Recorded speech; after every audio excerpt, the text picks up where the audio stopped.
High guys, welcome to my channel গাইট্রিজ here. আমি হচ্ছি তোমাদের সাথে গাইট্রি। আমার নতুন একটি ভিডিওতে তোমাদেরকে অনেক অনেক স্বাগত। তো আজকে আমরা চলে এসেছিলাম পিআরএম সেন্টার পয়েন্ট মলে। মালদায় প্রথম এই এত বড় একটা মল ওপেন হয়েছে, যেটা ওপেন হয়েছে গাবগাছিতে। আর এখানে জুডিওতে সমস্ত রকম ব্র্যান্ড প্রায় আছে। তো শোরুমটা ওপেন হয়েছিল 8 তারিখে শনিবার, আর আমরা চলে এসেছিলাম 9 তারিখে রবিবার। তো আমি অনেকদিন পর ভিডিওটা আপলোড করছি। মলে যেতে যেতেই দেখি অনেকটাই ভিড়, যেহেতু দ্বিতীয় দিন ছিল। প্রথম দিন বন্ধ করে দেওয়া হয়েছিল, আর আমার অফিস থাকার কারণে আমি আসতেও পারিনি।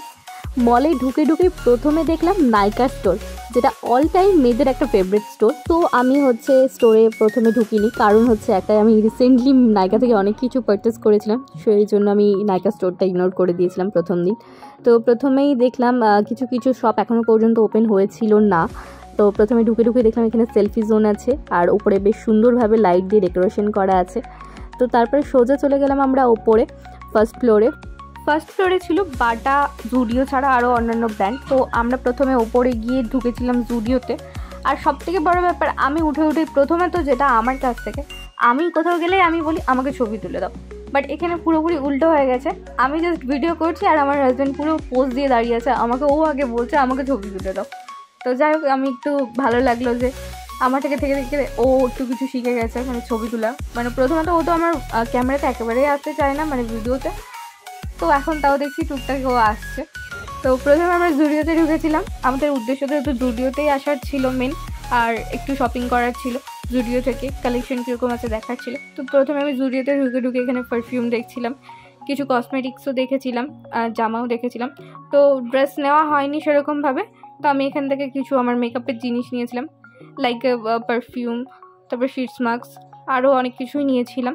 তো এখানে আমি বিল পে করেছিলাম। বিল পে করে আমরা জুডিও থেকে বেরিয়ে যাই, মানে পুরোপুরি মল থেকেই আমরা বেরিয়ে যাই। তো মল থেকে বেরোতে দেখি এখানে একটা হনুমানজির মন্দির করেছে, বেশ সুন্দর লাগলো দেখে, মনটা ভরে গেছিলো। তারপরে আমরা সেখান থেকে চলে আসি পারমিতা রেস্টুরেন্টে এসে দেখি রেস্টুরেন্ট পুরো ফাঁকা, পুরো রেস্টুরেন্টে কেউ নেই, শুধু আমি আর ওই ছিলাম।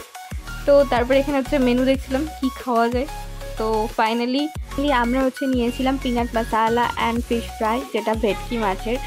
পারমিতার আমার মোস্ট ফেভারিট খাওয়ার ভেটকি ফ্রাই, মানে ফিশ ফিঙ্গার, যেটা জাস্ট বিউটিফুল, মানে জাস্ট কিছু বলার নেই, এত সুন্দর টেস্ট ভাবার বাইরে। তো ফাইনালি সেখানে আমরা খাওয়া দাওয়া করছিলাম, আর তার মধ্যে ম্যাচ হচ্ছিল। তো কিছুটা ম্যাচও দেখছিলাম, টাইমও স্পেন্ড করছিলাম। আর আমার না নিরিবিলি জায়গাতে, মানে শান্ত পরিবেশে একদম টাইম স্পেন্ড করতে ভীষণ ভালো লাগে। আর আমার ভিড় একদমই পছন্দ হয় না, জাস্ট লাইক ওই জন্য ভালো লাগছিলো সেদিন টাইম স্পেন্ড করতে। আর সেখানে ইন্ডিয়ার ম্যাচ হচ্ছিলো, আর ইন্ডিয়া জিতে গিয়েছিলো। জাস্ট ওখানে মানে পুরো ক্রাউড হচ্ছিলো, যে কয়জনই ছিল।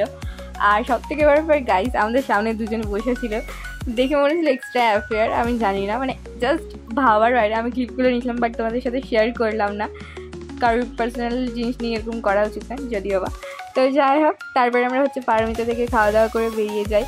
তো আজকের ভিডিওটা এই পর্যন্তই। এই ভিডিওটা ভালো লাগলে লাইক, কমেন্ট অ্যান্ড শেয়ার করে দিও। টাটা।